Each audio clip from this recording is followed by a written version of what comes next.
Hello, everyone. Good afternoon. Welcome to everyone who is here in person and those who are joining online or watching the recorded session afterwards. Welcome to Bald Head Association's inaugural BHA Board Candidate Forum. My name is Vicki Janowski. I'm editor of the Greater Wilmington Business Journal and Wilmington Magazine, which is based in Wilmington. And the goal of this forum is to help members get to know the 5 candidates who are running for 2 open seats on the board. Questions for the candidates were promoted in BHA's Compass email bulletin and on the website. Only I've seen the questions. They were sent directly to me, so the candidates have not seen them, and no one has an extra leg up on those. There'll be no live questions during the event. However, once we are concluded at 2:30, feel free to grab any of the candidates and have some more discussions with them afterwards as well. This forum is being recorded, and the recording will be posted on BHA's website and YouTube channel within 24 hours after today. So hopefully we can have some time together. You can get to know the candidates for your HOA and what distinguishes them amongst each other.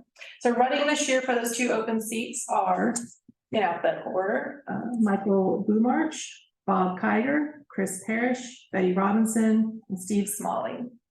We're going to give the candidates a minute to introduce themselves, tell you a little bit why they're running, and then we'll go into the questions that you all have submitted over to me and kind of rotate amongst them to keep it fair. And then we'll also have 2 minutes at the end so that you all can make your closing statements and whatever message it is that you want to leave behind to your neighbors. I'll be keeping a close eye on the time. I know we're amongst neighbors and this is not a national ugly debate, so I have no expectations that we're going to have issues with timing or jumping over each other, but just know that I'll keep an eye on the time for our responses, which will be 2-minute responses to the questions, and everyone will have equal opportunity to answer and spend up to that time. I'll give you a 10-second warning, and that is time for you to kind of wrap up your final thought and let you know when the timing is done. So just so you're not surprised or it's not jarring afterwards, I'll keep us going so we can get to as many questions that were submitted. Sounds good?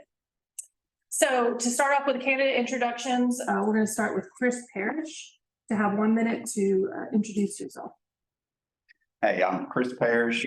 I'm originally from Smithfield, North Carolina, live in Raleigh, North Carolina now. Becoming a bald head since 2008, around that time, 2009. We had our first house on Snowy Egret, and now we have a house on Sandsburg. We are builders here, but we have a real job back home in Raleigh too, so we kind of do both. And trying to run the board, just thought I would try to get back to the association and to the group, and I've had enough interactions, probably a little bit unique than some people as far as being builders and dealing with clients and that kind of thing, that I just thought would be a good idea. And then obviously somebody called and asked me. That's how I got into it. Great. Thank you. Okay. Hi, I'm Betty Robinson, and I'm on Sea Holly Court. I purchased about 9 years ago. I've been full-time here for the last 3. And if you happen to read the bios, you know I'm all about community. I moved here not because it's a collection of beach houses, but because I really felt that there was a sense of community on the island. And I'm interested in making sure that the BHA stays vital and supports that community feeling well into the future. Steve. Hi, I'm Steve Smalley. Closer, right? Okay. I live in Raleigh, North Carolina. Have been in Raleigh for about 25 years. Originally from Cincinnati.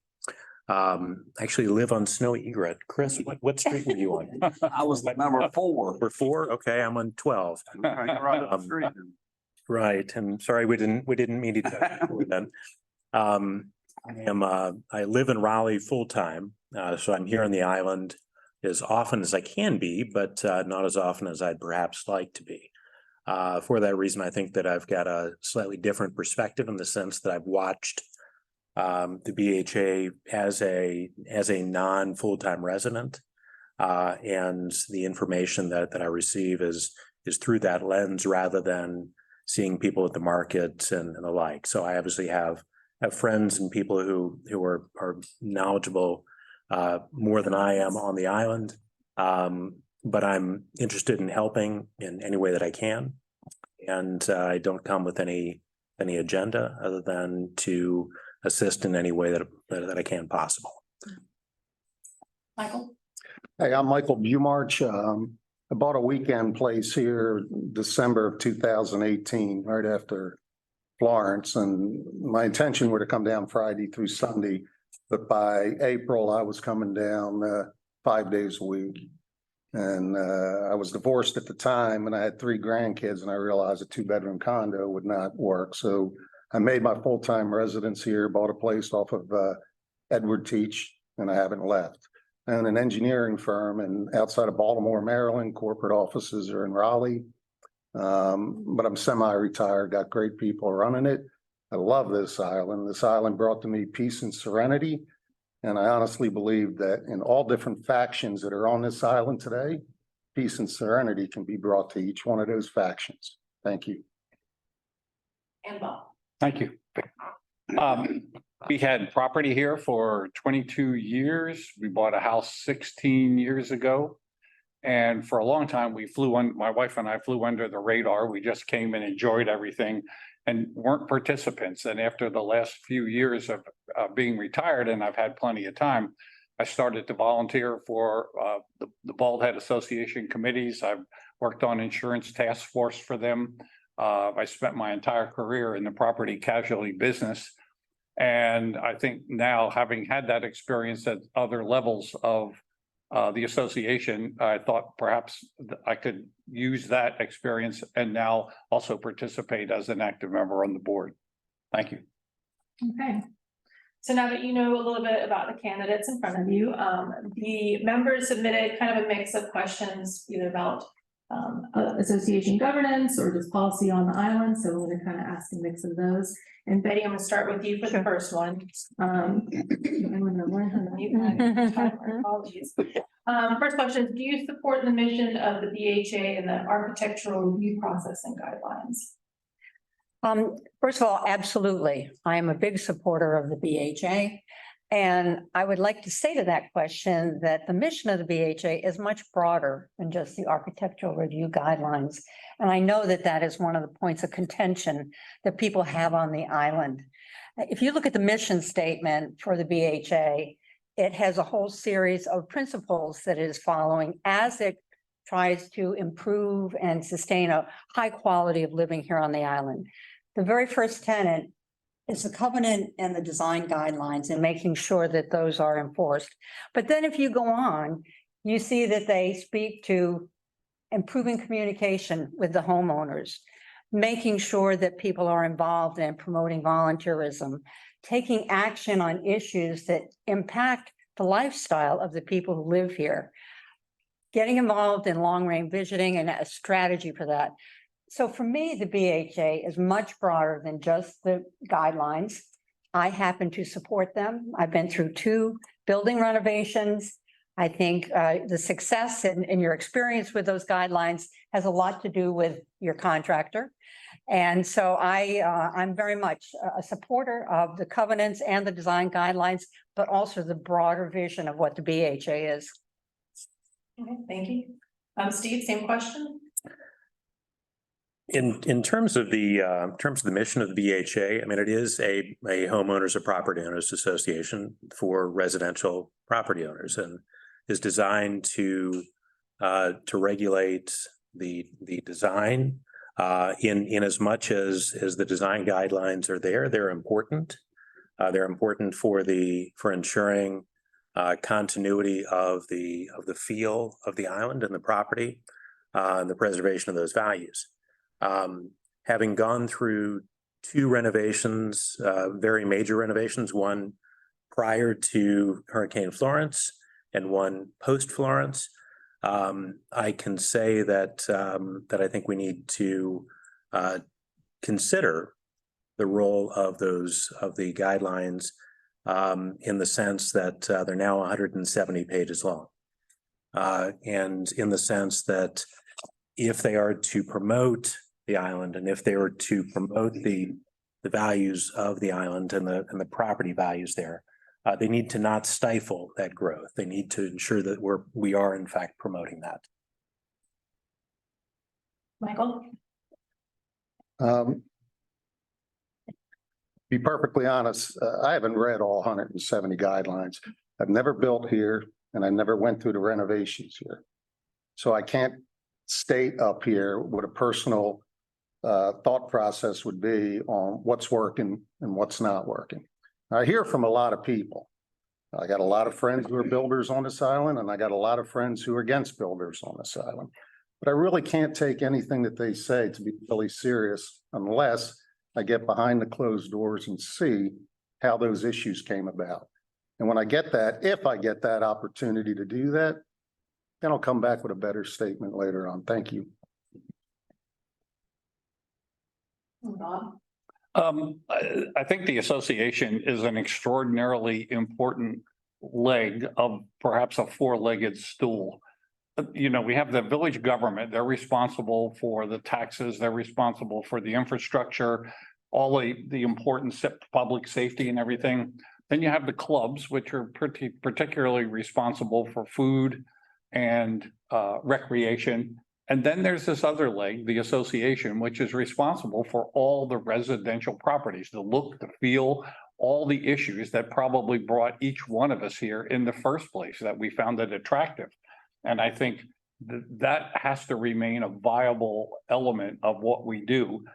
But I think that somehow those three groups need to share more kind of in representation on each of their boards. For example, I would certainly favor a non-voting seat being allowed on each of those three. So somebody from both the clubs and the association can be present at village meetings, non-voting, of course, because they weren't elected. And in turn, because I think now that the developer is left, we have three separate issues or three separate organizations that somehow I believe need to be brought together more and more, at least with prior discussion.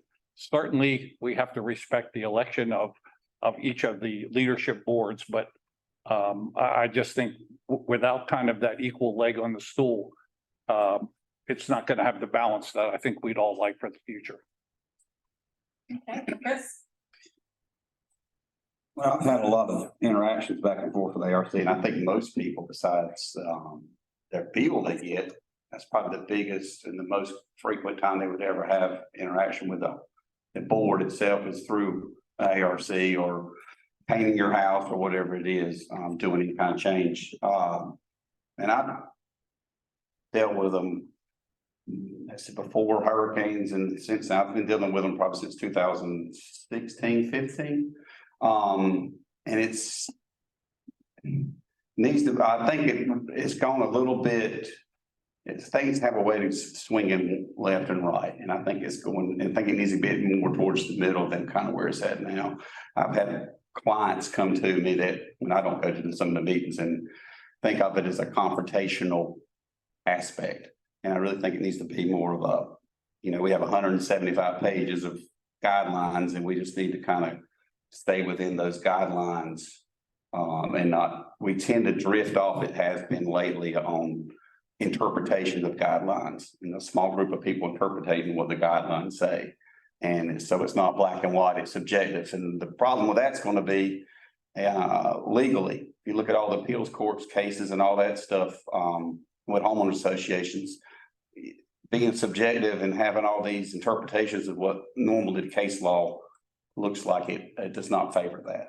So I just think we need to get back to staying in our boundaries and not having interpretations. Okay, and the next question, we're going to start with Steve this time, and still kind of talking broadly about governance. But if you were elected as a board member, what would be some of your specific focuses and priorities? I think that as I mentioned in my candidate statement, that and a moment ago, being somebody who's not on the island every day, that it's important that we look at the obligations, responsibilities, and the benefits that all of these, thank you, that all of these organizations have that can better, that can benefit all of the users of the island, so both resident and non-resident. I think that communication is an important and critical function. I think that the BHA does a good job of communicating. But I think that I think we also need to look critically and analytically at both that function as well as the design and regulations.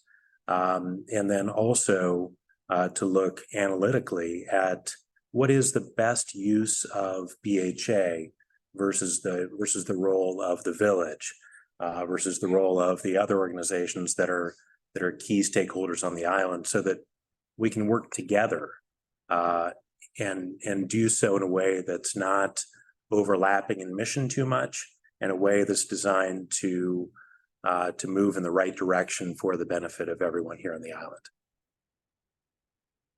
Okay, and Michael, same question, your top priorities as a board member? A couple things. One, I think unification of the different bodies that are on the island. HOA, village, clubs, and most importantly, the people that are here. See, somehow I think that the people are not being heard properly. And with no disrespect to anybody that's listening, see us, anybody in this room, but it's pretty hard to make an objective opinion if you can't be objective.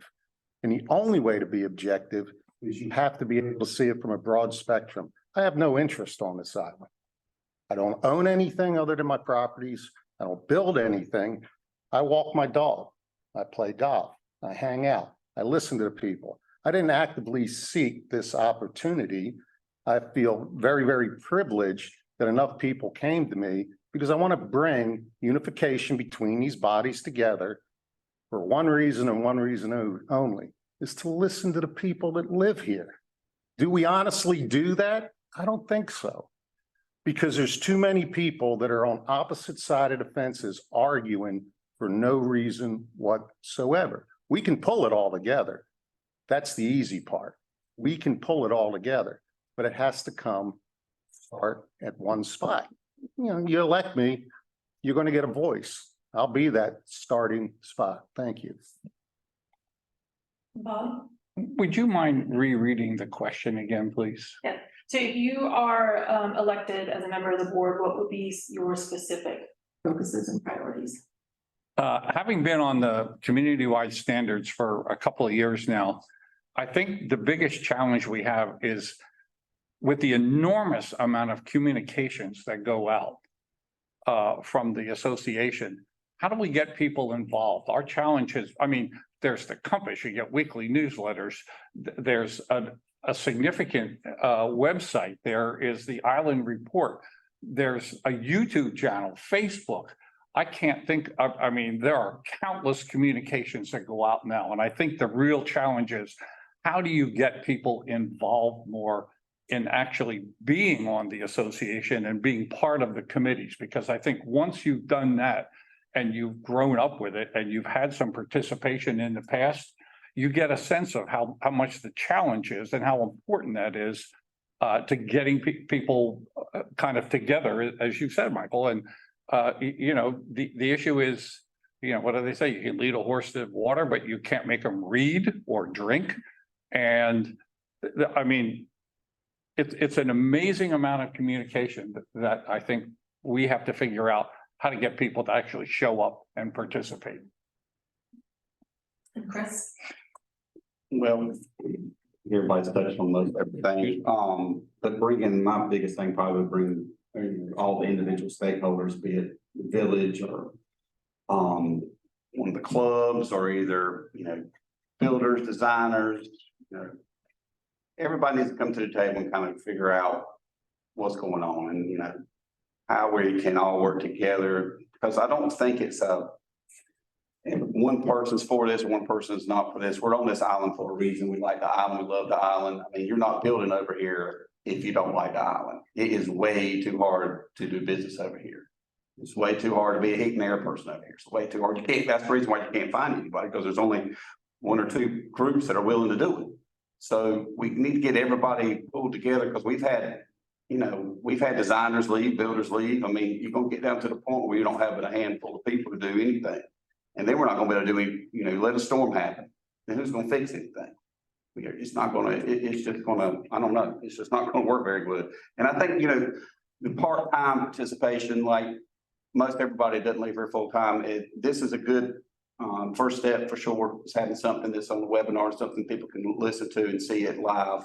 But anything we can do to kind of think of how to get, as you say, people to actually drink the water is because, you know, the communication part, it's not that we don't have communication, I don't think. It's you communicate all you want to, and then you don't really know if people are paying attention or not. Maybe they are, and they're just silently protesting or silently approving. I don't know. But yeah, I think part-time people and then just bringing everybody together. Okay, and Betty, same question around us up.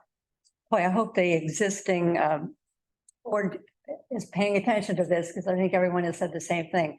Find a way to involve the people on the island, find a way to involve the part-timers, and listen to them in terms of what their issues are, what they want to see from the board, what they feel needs to be addressed.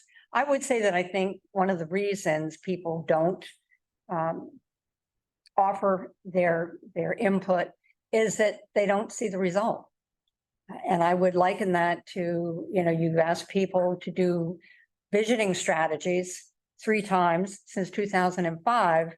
And what has come out of that has been some pretty substantive material, very detailed, all predicated on the input of individuals, and then it's sat on a shelf.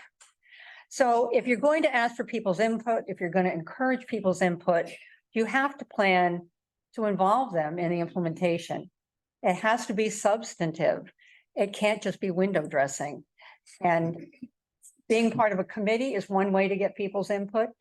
I think having 2-way communications where you listen as well as talk, you know, small groups together, finding ways to get what is on their mind to you, not you telling them what's on your mind, is really the start of an interaction. And I think that's what we're after, is an interaction with our population here on the island.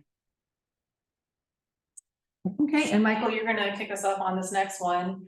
Many communities and neighboring island areas have opted to hire an HOA management firm. Should Bald Head Island consider such options? And if not, why not? Absolutely not, in my opinion.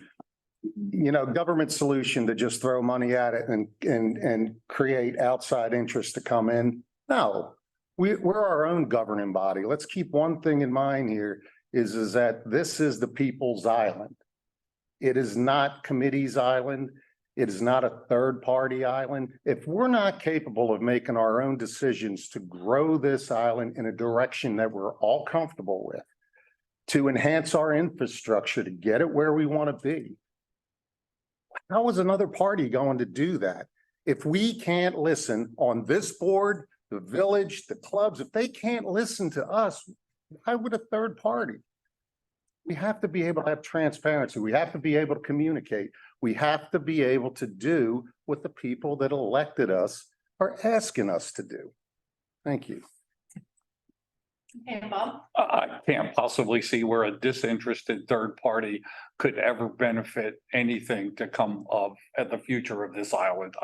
I mean, that's the short answer. No.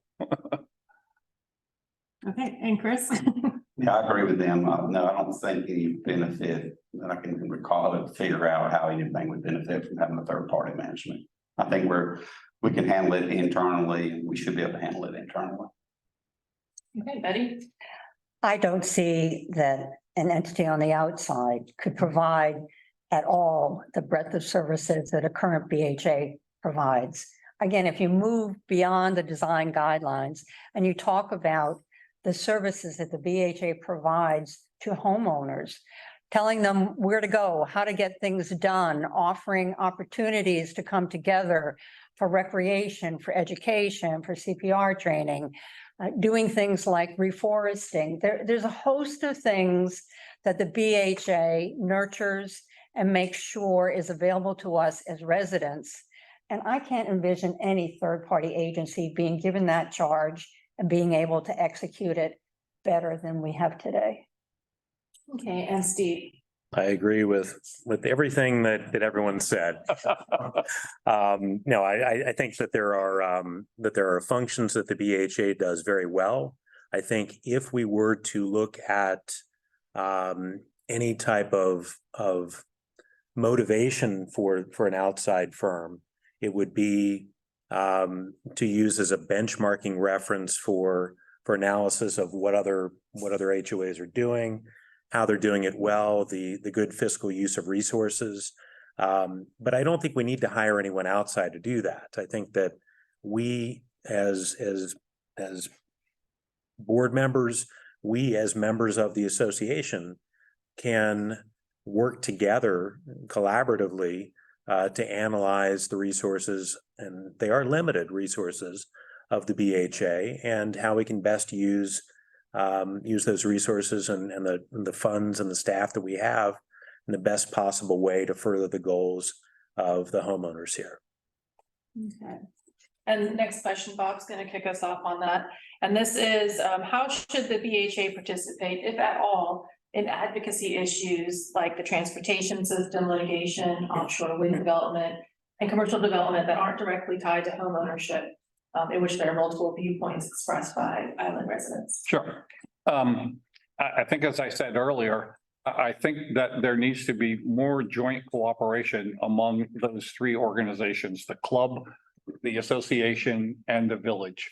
And I think that advocacy, no matter who is responsible for that particular advocacy, whether it's for the covenants and the association, or something that the village is involved in, or something that the club is involved in, it's a wise idea to incorporate discussion from the other two groups.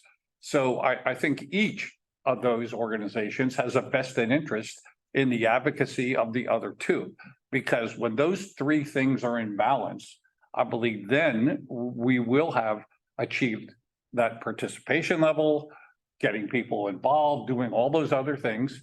But without that discussion, there's not going to be that kind of cooperation. So I think it's a mutual advocacy. It's not just on the association as to whether or not we would advocate for something.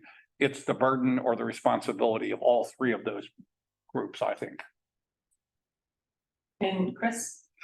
Yeah, I think people have a tendency to operate in vacuums and silos, and we need to make sure that we're cognizant of the fact that, you know, we are all on this island together, on the boat together, and we do, I fully support just trying to work together, and not that we're in each organization's business or input or whatever, but we need to be everybody needs to have their feelings and their thoughts put out there.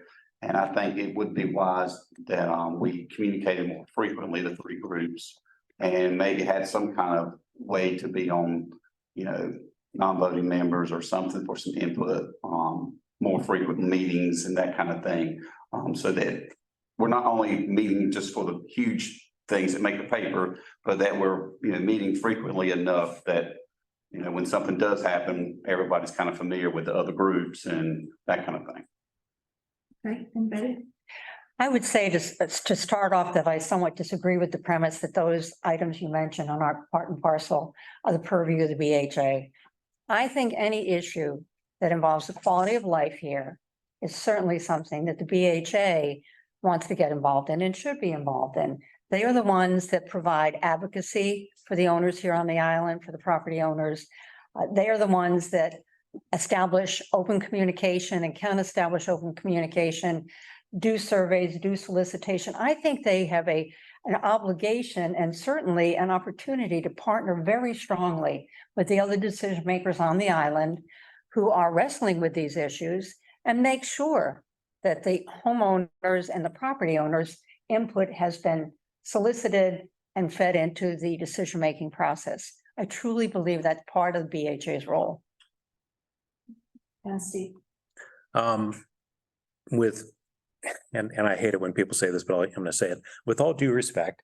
I think on that, humble opinion, in my humble opinion, I think on that point, that Betty and I likely disagree in some aspects and very much agree in others, in the sense that I think it's a great resource that the BHA has published all of the transportation litigation documents. That's where I go to read them. And I'm a lawyer, so I read a lot. And I've read them all, and I've read through the communications that BHA had been putting out about taking an advocacy position on the transportation issue. And that's where I think we have some disagreement.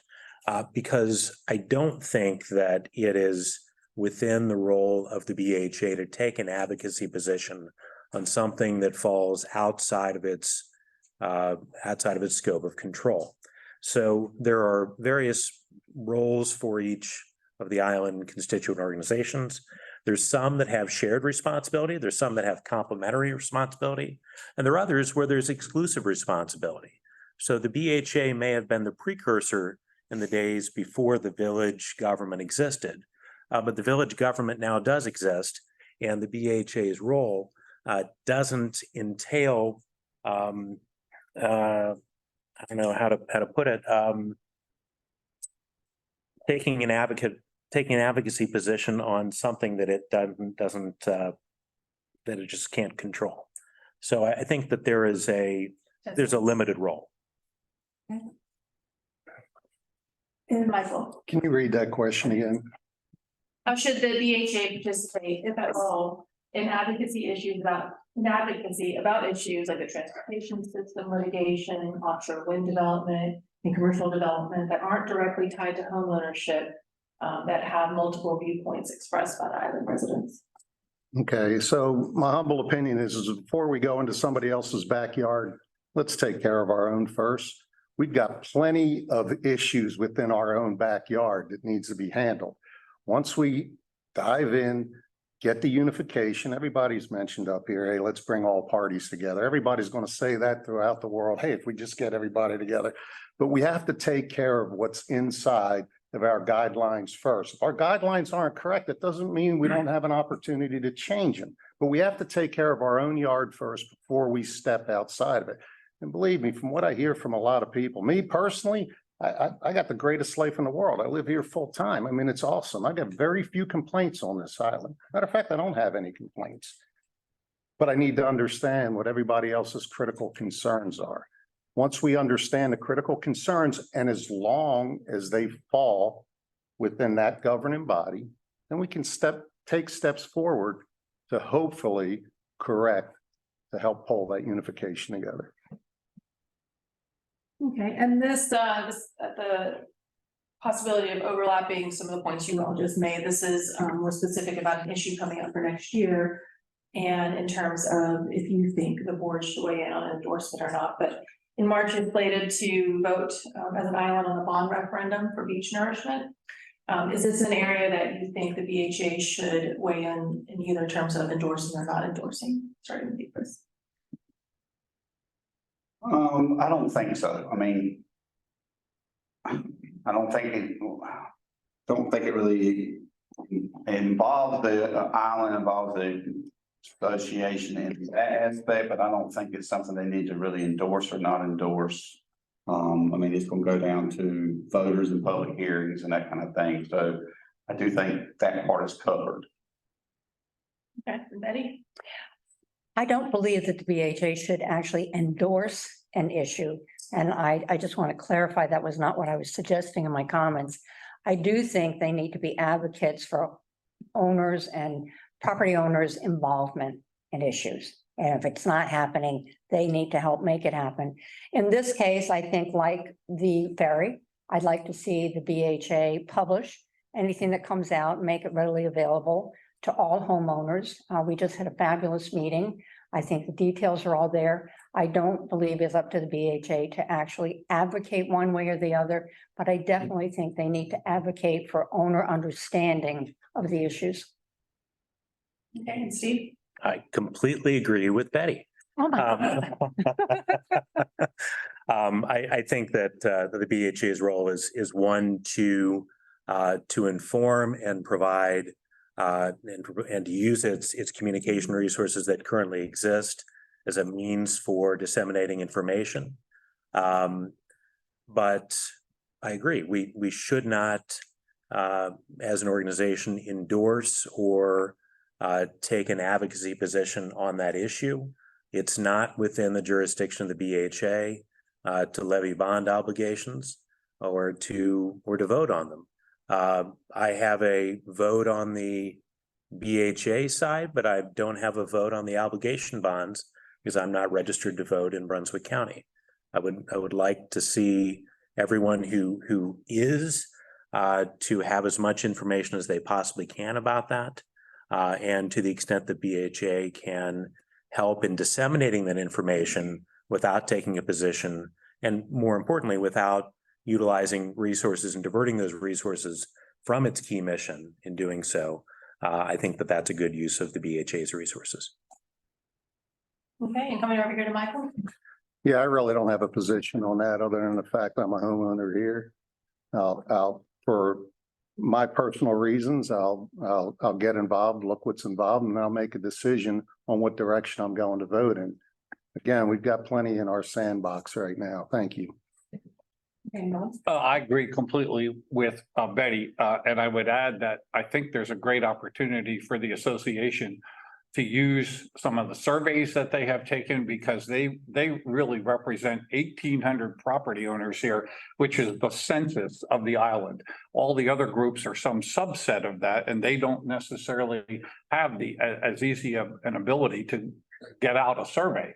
And I think the results of that survey is certainly something that could be shared with the village or whoever needs to have it shared with them, to say, here's what 1,800 or however many respond,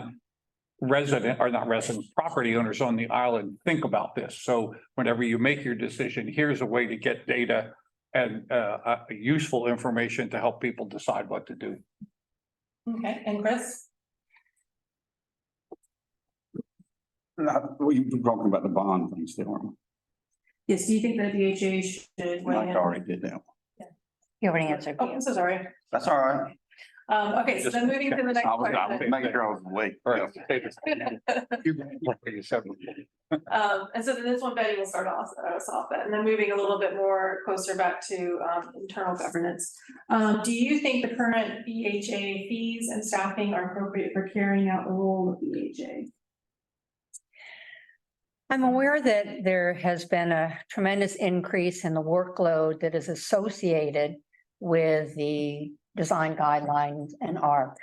And just having an increase in the number of owners on the island has added to the workload of those who are answering all the questions that we as homeowners in fact generate and need their assistance on. I'm not totally familiar with the finances that support the BHA, but I certainly feel that they are under pressure, that they are strained, and to the extent that there is an appropriate way to support them and make sure that they can do the work that they are charged to do on behalf of the property owners, I would say that they need that support. Okay. And Steve, same question. Do you think the current BHA fees and staffing are appropriate for carrying out the role? I think in my candidate profile, I mentioned that my position is to analyze before judging. And I've reviewed the budgets for the last several years. And, to be honest, it's going to require some further analysis to come up with an honest answer to that question. Are the fees appropriate? Are they too high? Are they too low? They need to be appropriate for the needs of the island, whatever those needs might be. Obviously, as the island grows and as salaries grow, budgets have to grow along with that. But I have no preconceived notion as to whether those are too high or too low as a starting point. I can say, however, that there are a couple of items in the budget line that I think that we need to take a look at. I noticed that legal expenditures almost tripled last year, and I'm not certain what the source of that was. I know that there's a lot of strong feelings pertaining to the alligator pond and the assessment that went into that. I know that the association purchased and now owns and pays taxes on an unimprovable piece of property. What are we doing with that, and how does that benefit the island? And is that the best use of management and resources for the island? I think those are questions worth pursuing, but ones where I'm not bringing a preconceived notion to them because I don't have the precise answers to that at this point. Okay. Michael? Well, I think the first thing that I would like to understand are we operating effectively and efficiently within the body? That I don't know. I'm not behind the closed doors. I can read notes, just like I can listen to neighbors, but if I'm not there, I can't answer that question. So I agree with what Steve's saying there. We can get in there and we can analyze and we can see what the crux of the maybe the inefficiencies are if they're there. Are we spending money wisely? I don't know that today. I really don't know that today. I think the bottom line is within our governing body, we first need to understand what our duties are, and we need to understand how we're going to accomplish those goals while pulling everything together. And if that requires more funding, then the transparency has to be wide, not just because we want to do this or buy this. No, it has to be a step-by-step plan. In my career, I'm undereducated. I dropped out of college. I built an engineering firm and I'm the only person there that doesn't have a college degree. Our business was built on critical concerns. We listen and we accomplish. And these are billion-dollar entities that we're doing it for. We have to listen first. Thank you. Okay. If my gray hair hasn't indicated my age, No, you have. I think my next introduction to my answer is going to. About 40 years ago or 45 years ago, there was a really great practice that gained a lot of favor in a lot of businesses called zero-based budgeting. And it was distinctive from any other kind of budget process where you simply go in, you add 5 or 6% for inflation for whatever programs are on there, and you don't justify why each of those expenditures and each of those programs was important.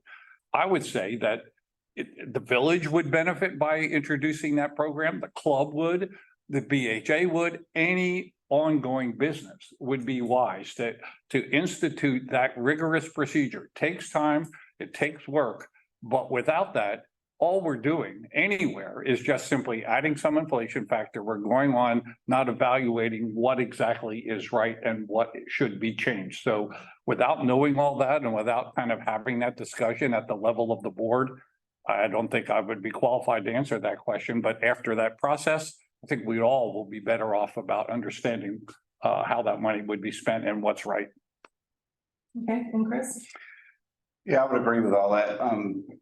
It's hard at this point to figure out exactly until we get down into it, to the weeds a little bit, figure out what to do. Workload has probably increased. We went through several years in 13, 14, 15, that there probably wasn't even much workload.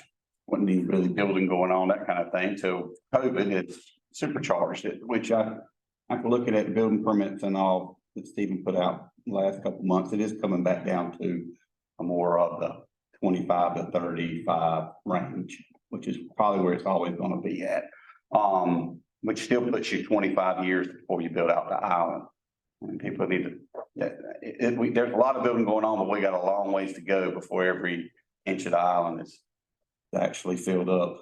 But I do think on the ARC part, they are getting more reviews, but some of that probably is self-inflicted on the fact that, you know, it takes, instead of 4 reviews to get a house done, it might take 8. So you just doubled your workload right there. So some of it probably we can probably get rid of some of the things just by going in and adding some common sense back to some of our reviews. Okay. And Steve, this is gonna be our last question before we get to closing statements, but Steve, do you think it's important to have served on an association committee before becoming a board member? You know, I think that any service to any organization on the island gives us a better sense of what's important to the island. So personally, I have not served on an AR, or not an ARC, the BHA committee.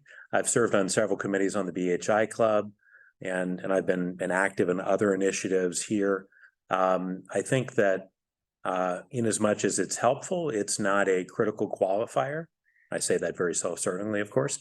But I think that bringing someone's business experience and professional experience as all of us have in a unique way is also probably an even more important qualifier to service on the board. And Michael? This is a simple one, no. I mean, I don't understand the premise of, do I need experience to sit on another board, enabling me to sit on this board? Makes no sense to me whatsoever. I've got no political aspirations. You know, I'm not putting it on my resume to say, hey, I have these 5 boards that I sat on, now vote for me. No, you know, I believe that the thought process that we all have within us is to implement common sense, right? Listen, right? And act. Now, from my personal perspective, we can all do a lot of talking. We can all build programs to say, hey, let's analyze this. And 18 months later, I'll come back to you with a program. You know, our problems are not that difficult. They really aren't. Our problems are high-end problems. We're very blessed to have the problems here. We're all very blessed to be here. No, I don't think you need experience on another board. You need to have honesty, integrity. That's what you need. Thank you. Okay, and Bob?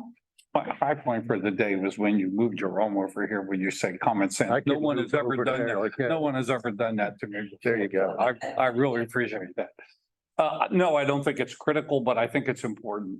You know, a few years ago, I got involved with some of the issues here when we had the forum and the task force on Florence.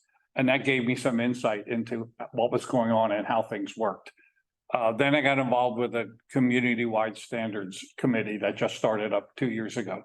That was another insight. And I've learned a lot of things in that I did not know beforehand, which I think helps. And then recently, I was asked by Christine to be the moderator for the latest hurricane task force. And I think all those things add up to something that, as I said, not critical, but it's valuable because it is experience. And sometimes there is no good substitute for having some experience. So that's kind of it. Okay, and Chris? And thanks again. You're welcome. I'll tell you what, it is beneficial and would be valuable. I've never served on one, but we've been building houses for a long time here now, and this is the only place we do build. So I do think, but looking back at Steve's point, I do think everybody on this table has been in a business, ran a business, owned a business, that kind of thing, where that will be just as probably good as being on any one of the committees and boards previously. Okay, and Betty?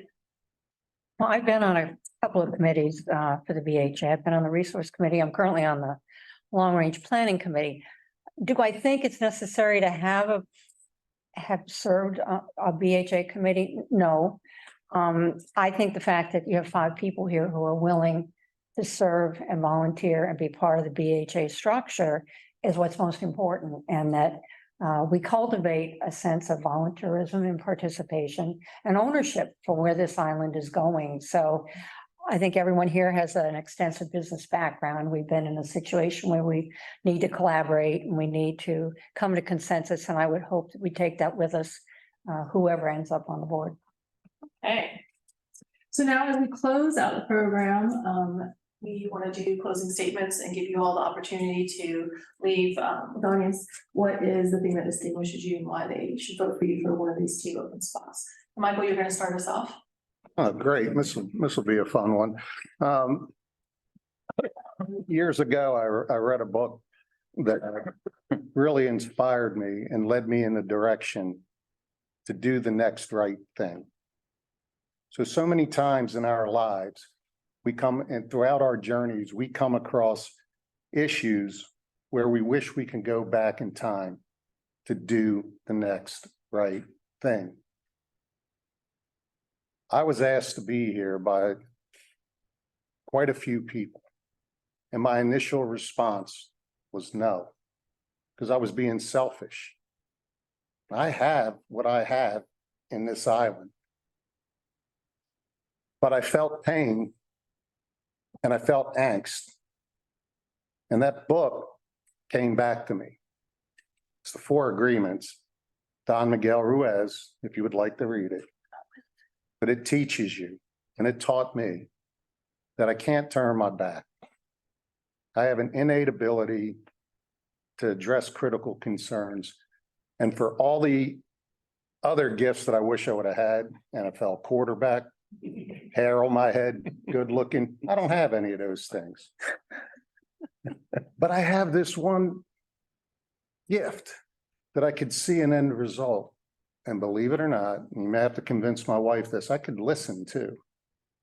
And when I hear that, I see a path. Vote for me. You're going to get somebody in there that's going to give you that honesty and integrity. I'm sure you're going to get the same thing out of them. But the one thing that I will separate myself is that I will not be pressured in any direction whatsoever, other than the people that elected me. So thank you.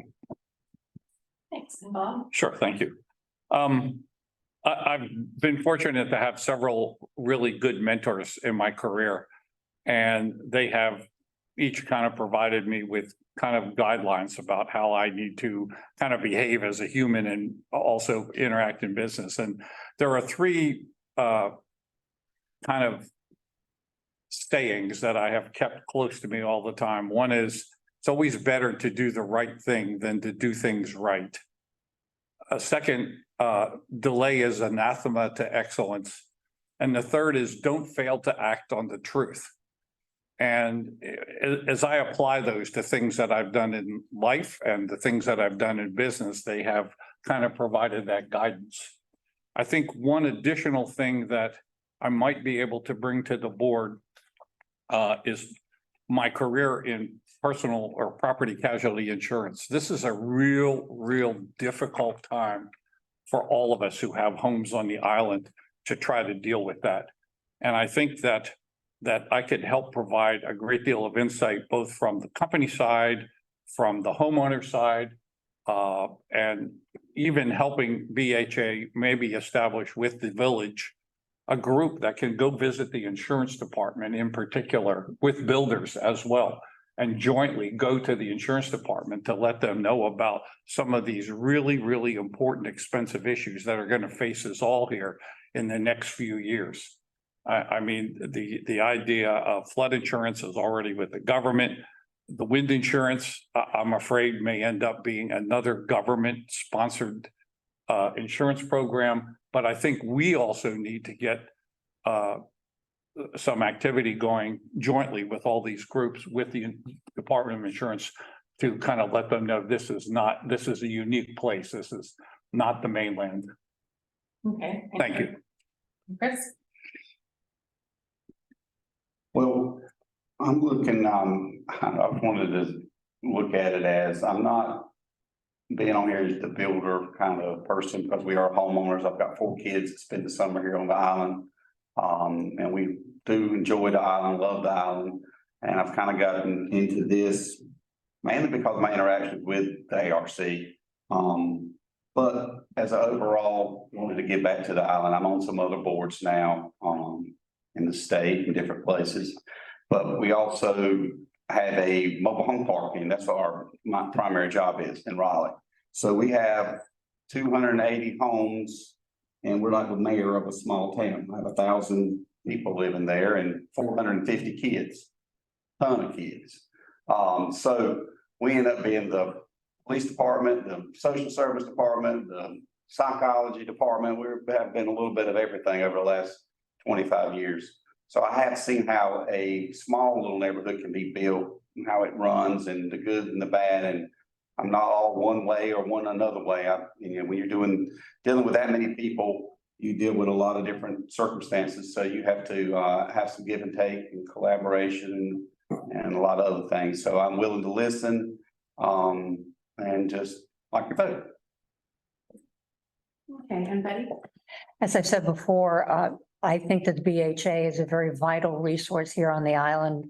I have a great deal of excitement and passion for making sure that our quality of life continues. And I think we are captains of our own destiny. I do believe that there are some leadership opportunities that the BHA could undertake if their board so chose. Part of it is visioning and strategy for the future. I think there's a lot of issues that are on the horizon that we need a broader vision towards. And I think that they're working with other entities on the island is going to shape that. I also feel that part-timers that you've indicated and other people here have indicated perhaps don't have the voice that they would like to have. I think there are definitely opportunities and ways that we can bring the collective voice of this island to the forefront. And I think that that's going to take some work. Fundamentally, I think we have a remarkable island here. I think that the BHA and community are at the core of it. And I want to see the work that they do and the influence that they can bring to our future continue. Okay, and Steve. Okay. Well, thank you for your time today. I think that as is evidenced by listening to everyone here, that we all have a shared love of the island. As evidenced by the fact that we're sitting here, we have the willingness to volunteer our time and our resources. And I think that that the commonalities that we have are far greater than any specific differences that we might have. I said at the beginning, I don't bring a preconceived agenda to sitting here. I mean, I drove down this morning, took the day off so I could be here. And this has been informative for me as well, in the sense to be able to, to listen. And as a lawyer, if I don't listen to my clients, they will not be my clients going forward. If I try to supersede my own opinion on the situation before I gather the facts, then that's not going to boil down to a good solution for them. I think that BHA is very important on the island. It has a key mission. I think that what I've heard from others before today, as well as today, is that maybe there needs to be a better job of expectation setting.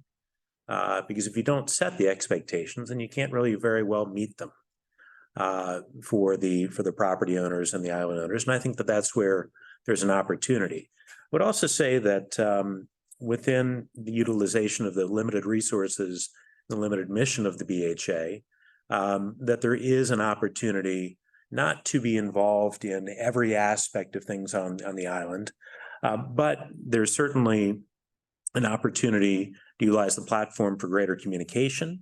And one thing that I don't quite understand is why there's a bias towards organizational opposition as a starting point.